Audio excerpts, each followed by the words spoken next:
Gabe, last week we were talking about Amazon Prime Day. It had just kicked off. I know we were talking about who was getting the better deals. I actually didn't buy anything. I know you bought a UPS truck or two, but how did you end up on Prime Day? Did you buy anything else after we talked last? There were a lot of deliveries to the Peterson house last Friday, for sure. My wife sent me a picture in the middle of the day of just this giant pile of boxes that had accumulated on our doorstep. So yeah, a lot of stuff. We were definitely a contributor to helping Amazon grow a ridiculous amount of revenue last week, for sure. Hey, that's not the only thing you contributed to, but Gabe, how much, you're the financial guy here. How much revenue are we talking about? Do you have an estimate for me today? I do actually. So I saw this over the weekend, and we were sort of speculating last week, how much revenue do you think Amazon actually drives from Prime Day? And it's a stupid amount of money. So the estimate for this year is $12 billion in estimated sales that Amazon drove from Amazon Prime Day, or in this case, days. What did it end up being? I saw 3 days of sale? Is that what it was? Monday through Wednesday, is that right? I can't remember if it was two. I think it's just two, actually. I thought it was Tuesday and Wednesday. Either way, 12 billion. Either way, it's from ridiculous. That, couple days sale is a huge number. It's insane. The other stat I saw was that Amazon says that people were buying 100,000 items every minute. Can you imagine? That's just insane. I can't even buy one item a minute, but oh man, it's wild. So I shared that stat I shared a couple of those things with my wife, and we were talking about how, good a job they did at, driving the urgency and all of this. She was saying that one of the other things that she found as she was going on and looking for stuff is over those couple of days, she spent way more time in the Amazon app than she normally does, because she was going back and looking for new deals that have been released. And that's something I think Amazon does a really good job of during Prime Day, is releasing new things throughout the day and then creating that urgency of, oh, you only have this many left, or you only have this amount of time left before the price goes up to something else. I think they do a really good job during that time frame of not only getting people onto their platform, but creating urgency to purchase, which is one of the many reasons why Amazon, is such an absolute behemoth. Hey, you got to get those lightning deals, man.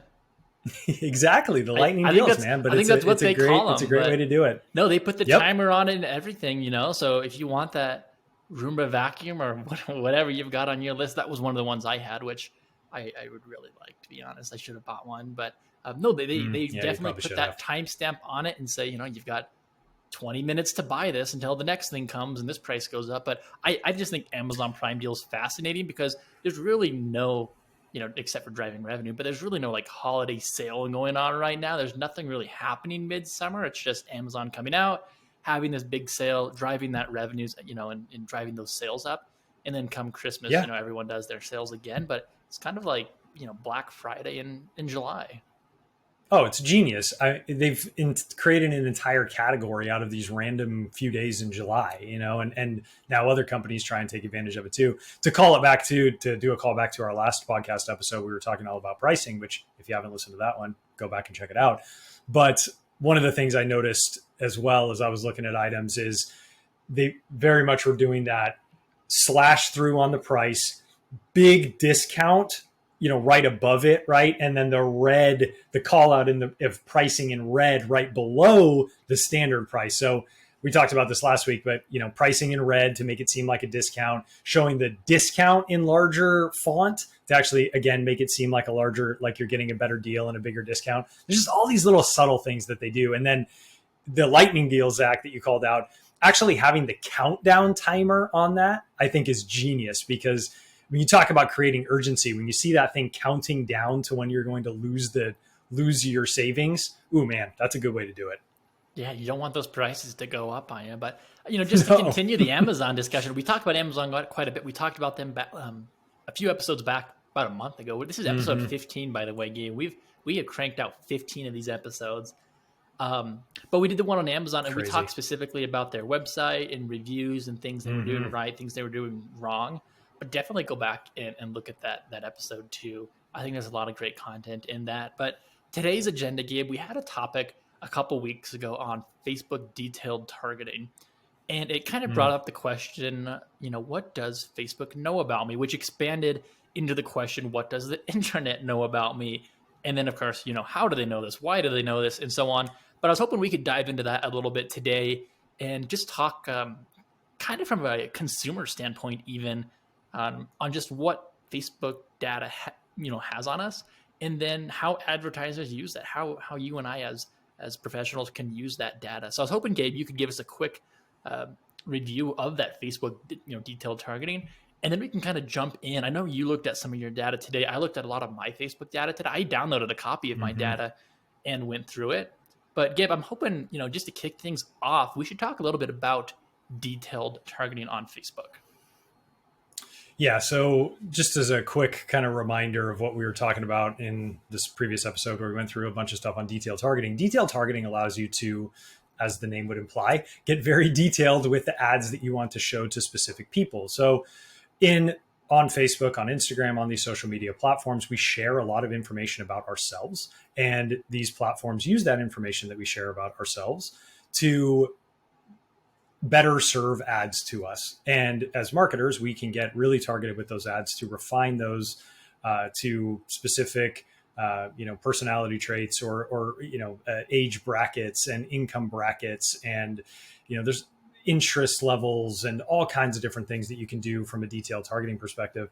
What really kind of started a lot of this conversation, Zach, was a thread I sent you over the weekend that, and I'm sure you've heard this all the time too, right? Facebook and Instagram are listening to me, and they're listening to the things that I say through my phone, and I hear that all the time. Is that something that you and your friends talk about as Oh well? man. Well, to be honest, I'm not a huge Facebook guy. I'll update my profile and picture every now and then to let people know I'm still around.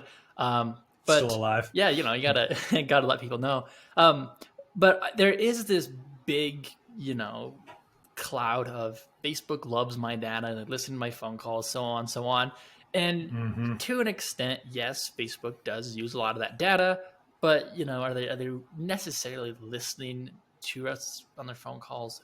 That's anyone's best guess at this point. But no, the big thing is the There's just data no we way. give There's no Facebook. way that they could do it. Exactly. They don't need to, right? I think that's the thing is Mhm. people get freaked out about like, oh my God, somebody's listening to my, to my conversations. They don't need to do that because of how the infrastructure on that platform works, right? So with pixels set up and with location tracking set up and with location tracking for like if you and I got together, the example that was used in this Twitter thread, which I thought was a really great one, was you and I get together for lunch and we have a conversation about 8 different things, and then all of a sudden we start to see ads for those things.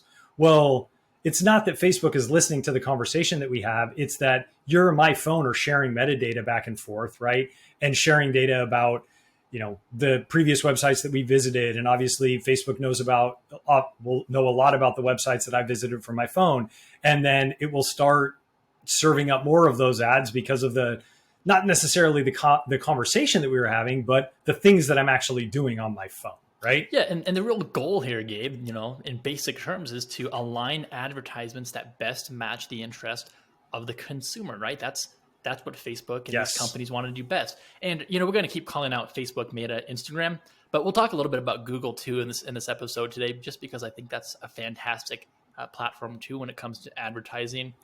But as I mentioned, Gabe, we looked on Facebook today and we kind of dove deep into the Mm-hmm. settings, and on Facebook's website, you can actually see the data that they think you're interested in. And if you're not interested in something, you can say, I'm not interested in this. But I think this is where the conversation, as two consumers here on the podcast, gets very interesting. I mean, Gabe, did you have any surprises looking at the data that Facebook knew about you?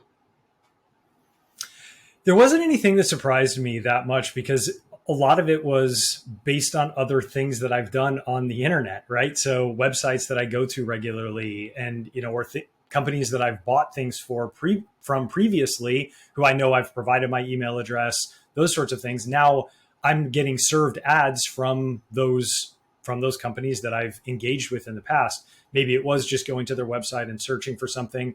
Maybe it was actually buying something from them, but the list of people that I saw in there was a pretty familiar list of companies based on folks that I engage with, for sure. So it actually was kind of interesting to see, like, oh, okay, based on all of this history of where I've been going, that's what's feeding back into this algorithm. And we talk about it all the time, but it was interesting seeing it for kind of my own personal view. I know you kind of had the same experience of like, oh man, they're serving me ads up for Mexican food. You know, this totally makes sense based on all of my conversations and search history. Well, in the websites I visit, so like, Gabe, I told you on Friday night, I drove the 1 hour to Chipotle just after we were talking about this on the last podcast. I had to do it.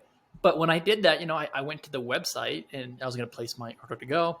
I realized they had an app, so I downloaded the app. But each one of these events is something that we as advertisers can be tracking with the Facebook Pixel, that Facebook SDK. The Pixel goes on the website. If you use the Facebook SDK to your app, you can track, who's going to your app. So all of this combined, it only makes sense that I am seeing these Mexican food ads now. One thing I want to point out, though, is, I just mentioned the Pixel and the SDK tracking me. One thing, Facebook, for what it's worth, they don't actually share your PII, your personally identifiable information, unless you allow them to. So it's not like, you're just giving them your email and your name and things that can be used to specifically identify you. So while we have a whole list of advertisers today we want to talk about, most likely they don't actually know, my email address. They don't know who Gabe is. So that's the silver lining. But keep in mind, you can, opt into sharing that information. But the big thing is in Facebook too, you can also go down and see not only the interest Facebook has you classified in, that's that detailed targeting, but you can actually see who is using your information and how they got it. So that part was fascinating. And I didn't actually know that, Gabe. I didn't know you could see who specifically and how they got your information. So I know I shared with you the example of Ratio. Ratio is one of my favorite companies, smart home company. It's a Wi-Fi sprinkler controller. They have the app on your phone, connects to the Wi-Fi, and you can control sprinklers. Super super cool app if you're watering your lawn and you're not saving water, I guess. But Ratio had uploaded a custom list to Facebook. Facebook knew this, and Facebook shared that with me, so I can see how exactly, why exactly I should say I am seeing these Ratio ads. And it's because Ratio had a custom list they used, and they've since uploaded that. And that's one of the big things we see is every company has a list of subscribers. Gabe, you and I segment these down on a daily basis and really kind of apply that personal touch to making these audiences. But uploading that information to Facebook is probably the easiest way to build an ad used off your own data. Absolutely. And I think that was the thing that surprised me probably the most looking through this. And also, with you sharing some of the detailed ads that you were seeing as well, is how many people are using custom audiences. And it reminded me of why custom audiences are so awesome and why I think, honestly, they're probably the most effective tool that you can use from a Facebook targeting perspective. Look, detailed targeting is really great. And for prospecting and trying to drive new customers, I think detailed targeting can be incredibly helpful.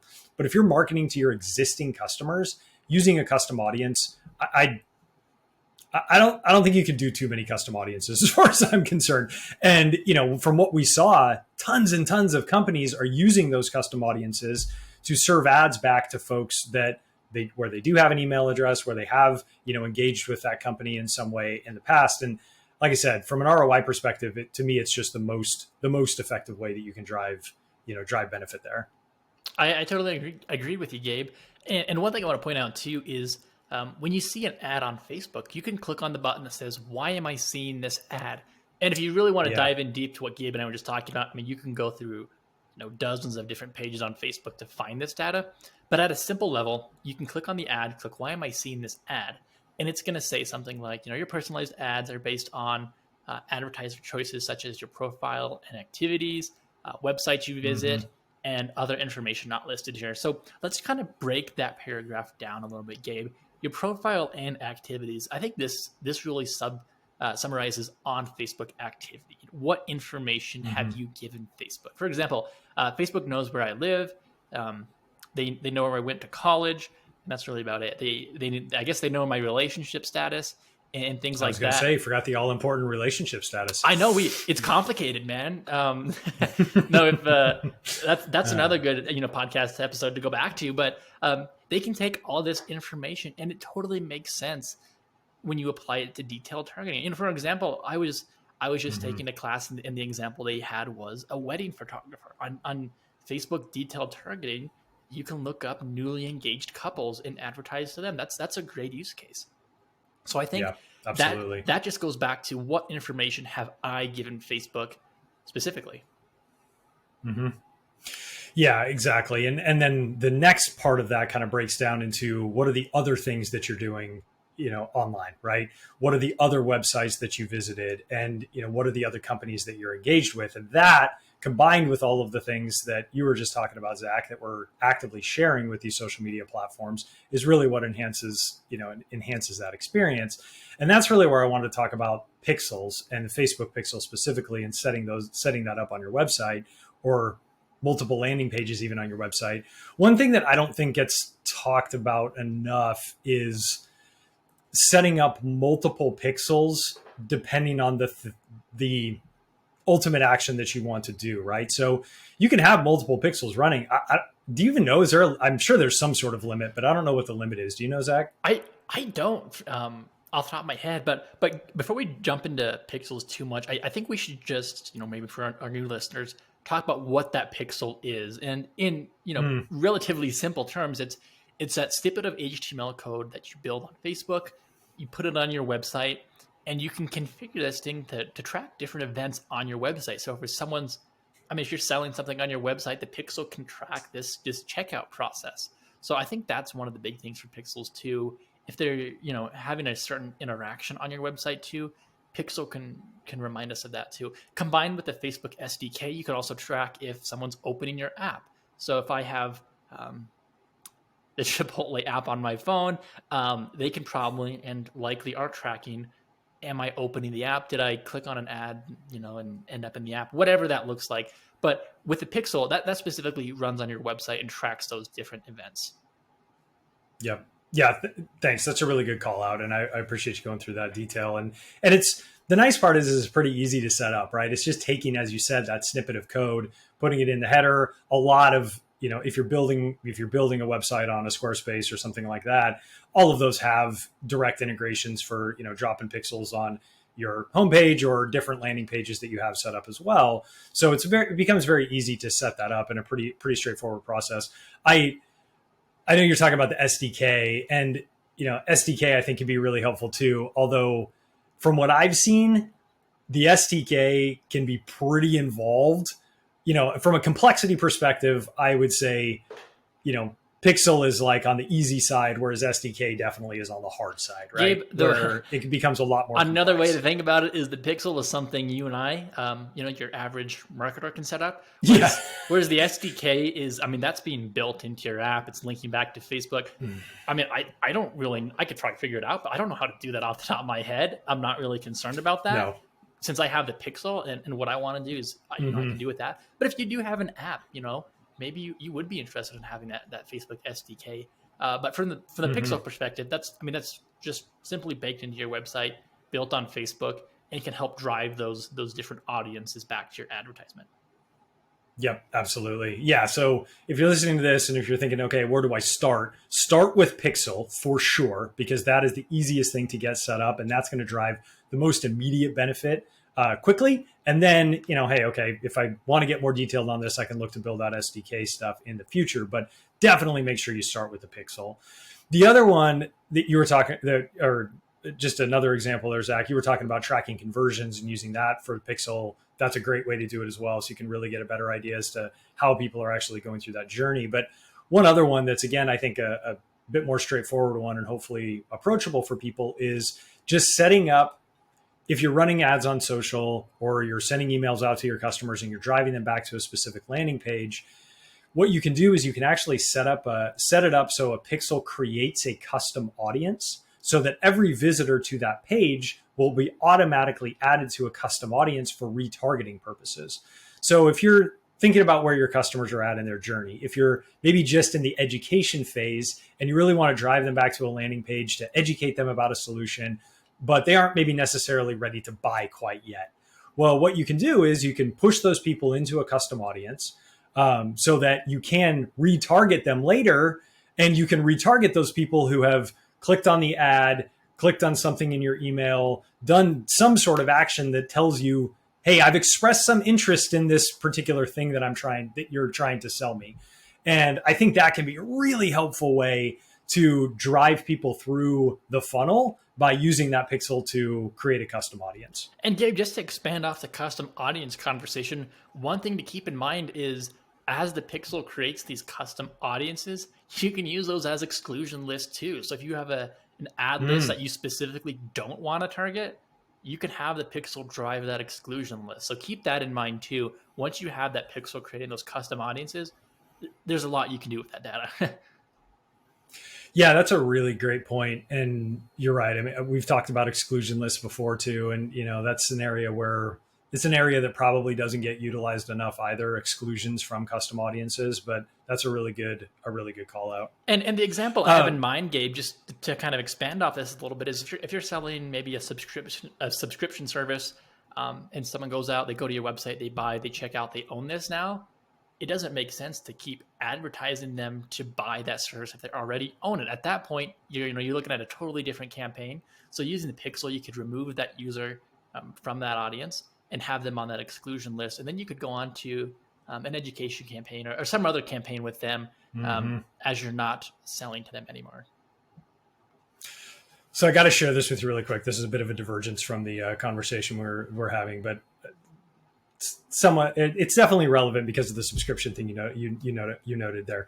I got an email this weekend that is a newsletter, kind of talking about a bunch of different marketing stuff, and the gentleman was talking about basically coffee as a service.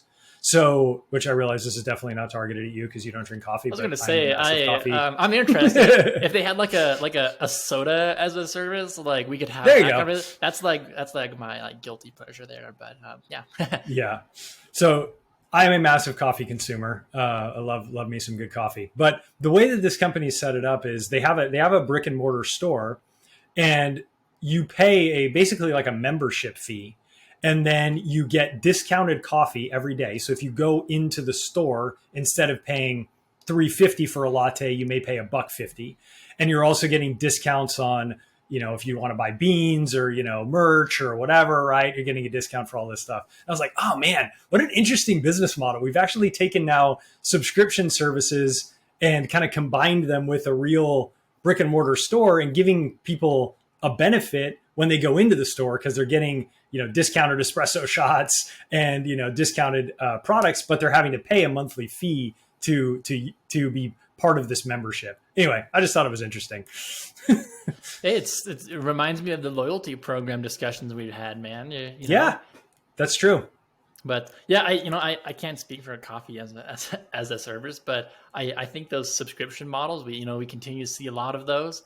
And I'm interested to see what all people come out with.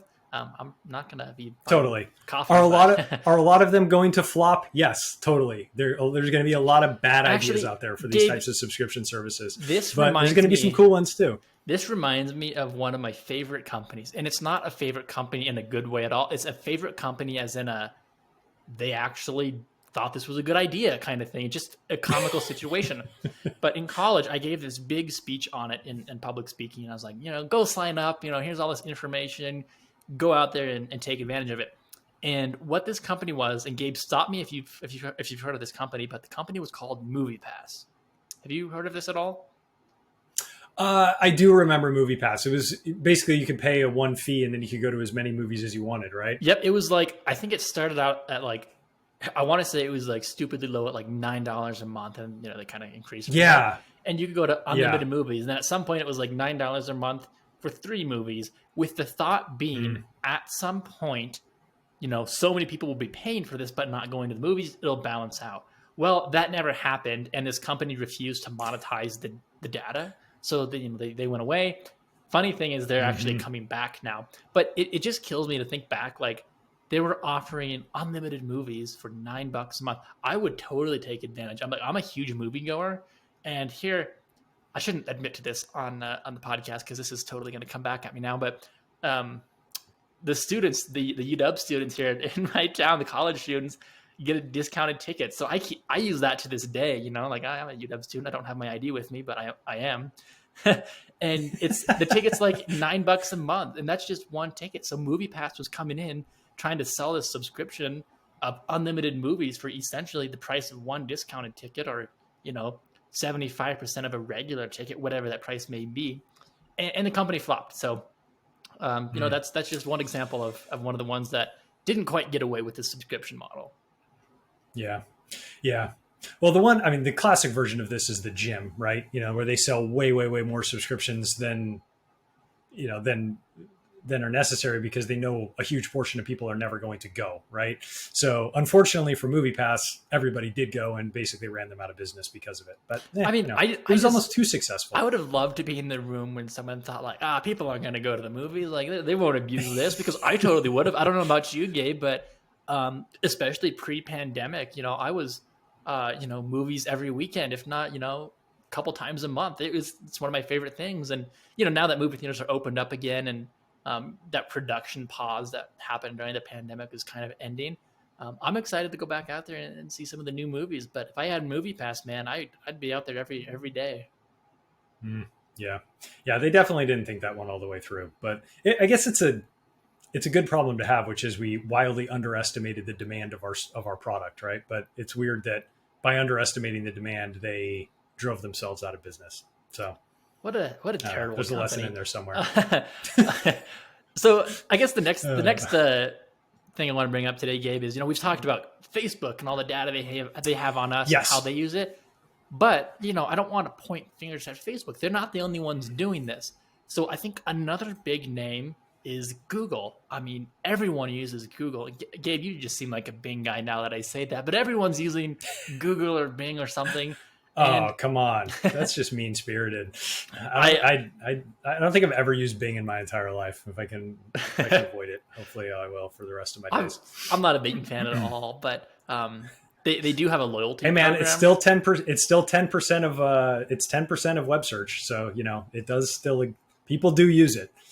Not you or I. Oh, no. Is Yahoo down to like 1% now? Or actually, I think I read a thing a while back that said Yahoo search is actually powered by Bing now. So it is. Yeah. It's all part of the same thing. That's why Bing is basically 10%, because Google is 90%. And Bing capitalized on Yahoo's 1%. Yeah. I'm just throwing everyone under the bus today.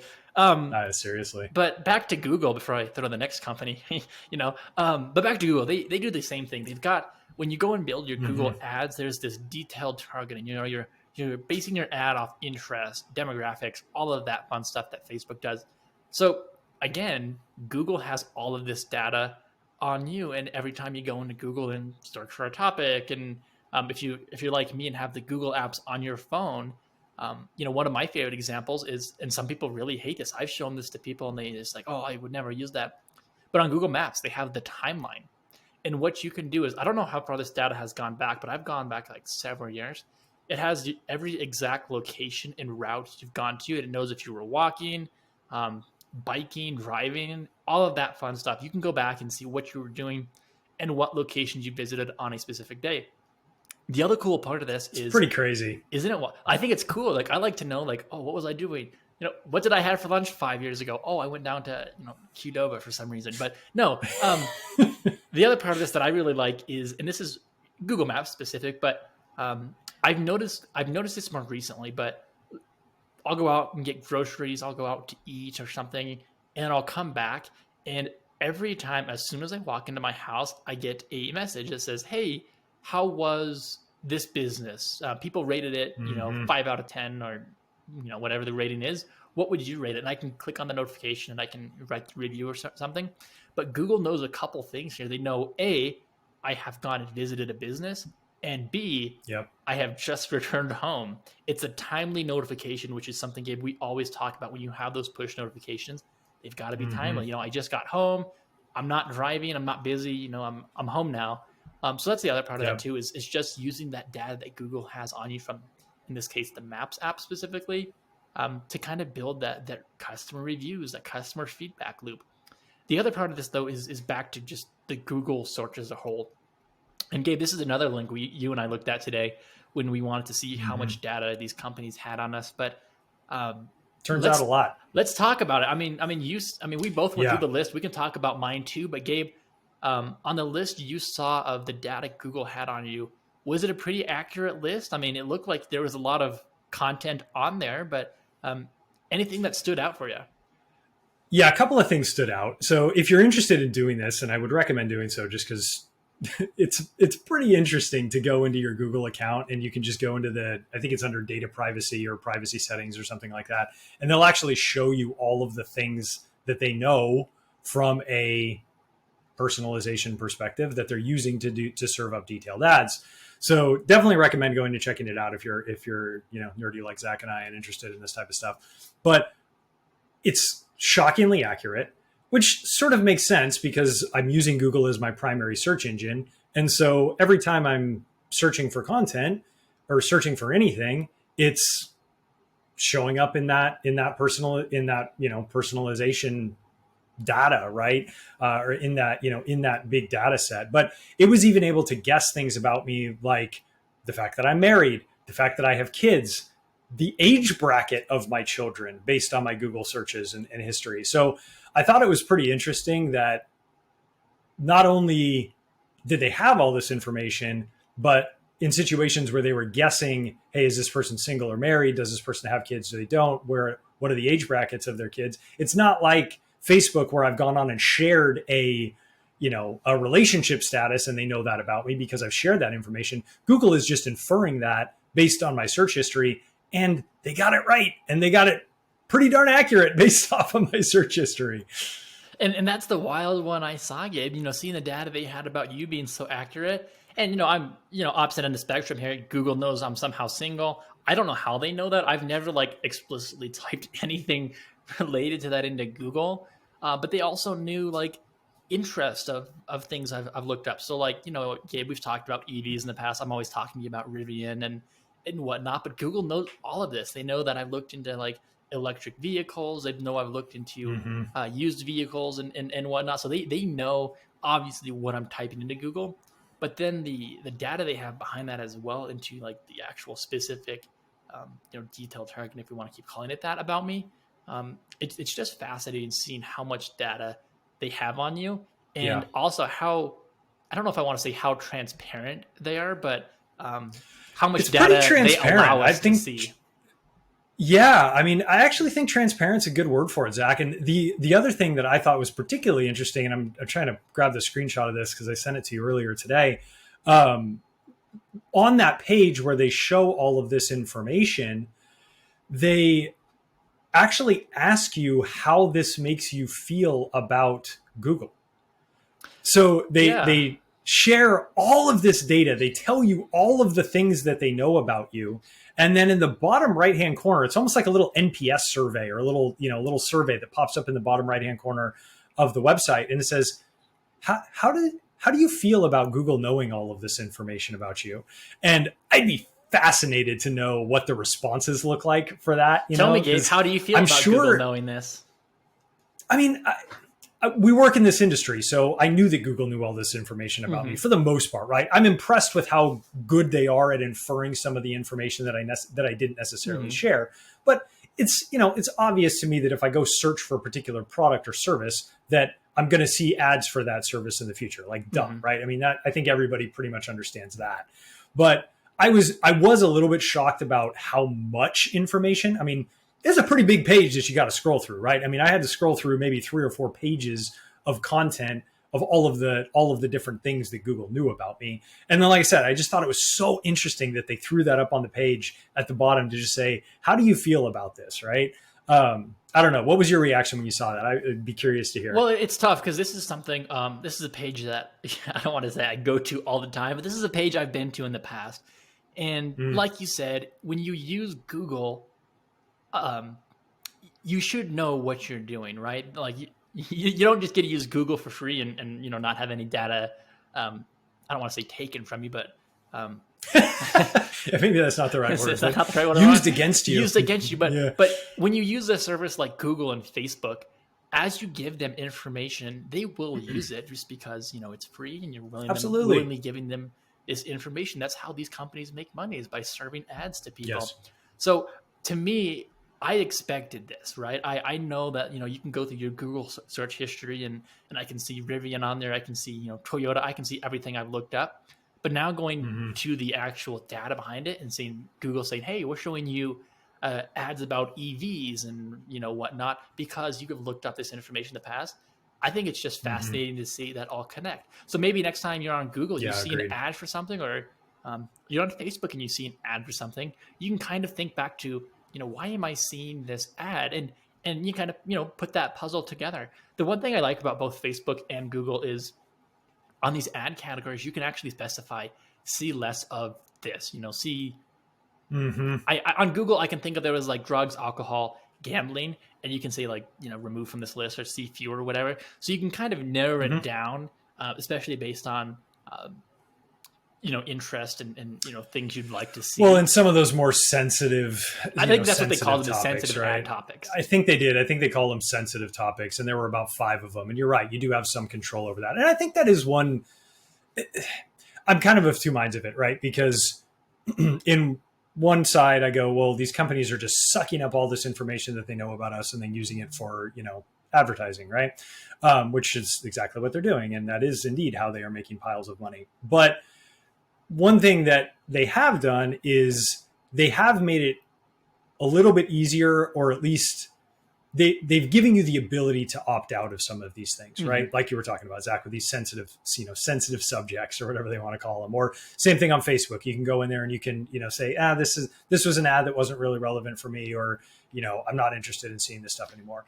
But that stuff's pretty buried, man. Like you got to go through a lot of screens before you get to the point where you actually have the opportunity to change any of this. Gabe, when I sent you that screenshot today of, the information I was finding, I don't know if you saw the top of my screen, but I had like a dozen windows open, a dozen tabs open, which is typically something I advocate against. But it all comes back to the reason we're having this conversation is exactly what we just talked about. I saw an ad last week and I thought, why am I seeing this ad? Like it was a very low quality and like under budget ad, but I clicked on why am I seeing this ad, and it said, hey, we're looking at people from the age group of 18 to whatever it was who were interested in music, and kind of showed me some of that information. And I thought, oh, okay, that makes sense.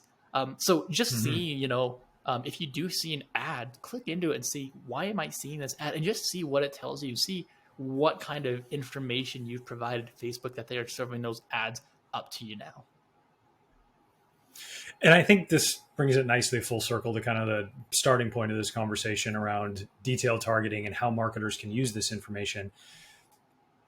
Do exactly what Zach is saying. Go look at the ads that you are being served and look at why those ads are being served, because it's going to help inform you how you should be serving ads to your customers or your prospects. Having a better understanding of how these platforms work, whether it be Facebook or Google or Instagram or whatever, whatever your channel is. But if you understand how these things work better, it will allow you to be more targeted with your ads, be able to use that detailed targeting through Facebook or Google or whatever to, again, serve up more appropriate ads if you understand that better. So I think it's just a great opportunity to really lean into the real world, the kind of real world view of this to continue to get better at your advertising and your marketing.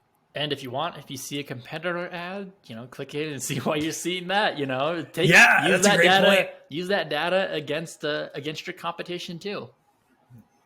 Absolutely. No, that's a great call. It would be fascinating to know, what is it? What are they using to target? And do you think that that's the right target market for you? Do you think that they're actually really doing a good job of targeting your existing customers if they were serving up ads based on that specific criteria? So yeah, that's a great call out, Zach. I love that. All right, Gabe. Well, I'm excited for the next episode. So for everyone joining us today, we referenced quite a few episodes that we've done in the past. So definitely go out and give those a listen. But don't forget to give us a follow on your favorite podcast app and get that notification every time we launch a new episode. And if you'd like, as always, I like to remind people, if you do like the video podcast, check us out on Spotify, and you can always catch the episode on YouTube as well. But as always, feel free to connect with both Gabe and myself on LinkedIn, or click on our link to go to our website to send us a message, and we'll talk soon.